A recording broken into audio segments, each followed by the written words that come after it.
Kompüter birdən mavi ekran verir və hamı qorxur. Amma əslində Windows-da problemin nə olduğunu özü deyir. Bu gün ən məşhur mavi ekran xətalarının səbəbini və həllini göstərəcəm. Ekrana yaxın əyləşin. Zombie apocalypse.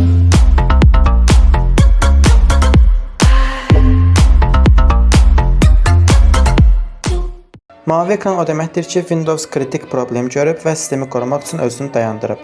Yəni ki, kompüter məndə ciddi problem var deyir. Bu problemlərin isə 3 həlli var. Birinci və ən məşhur xəta memory management. Bu xəta əsasən RAM problemlərinə görə olur. RAM xarab ola bilər, düzgün taxılmaya bilər və yaxud da XMP ayarları problem yarada bilər. Bəzən isə driverlər RAM-la səhv işləyir. Bu hissədə edəcəyimiz 2 üsul var. İlk öncə CMD-yə daxil oluruq. Açıqlama qismində verdiyim kodları buraya yazıb Enter vurursunuz. Bu kod Windows-un zədələnmiş sistem fayllarını yoxlayır və yeniləyir. Bununla da birinci olan problemimiz həll olunur.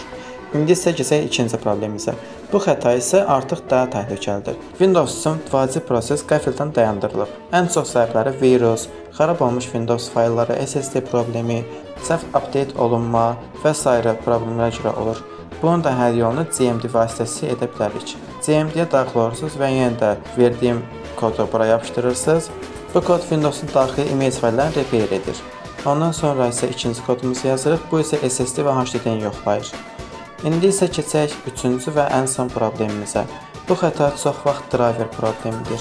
Xüsusilə ekran kartı driverləri bunu çox edir. Köhnə driver səhv update və overclock buna səbəb ola bilər.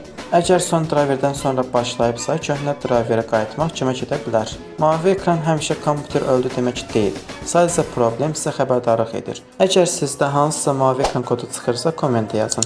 Növbəti videoda onu necə düzəltməyi göstərə bilərəm. Gələn videoda görüşəndək.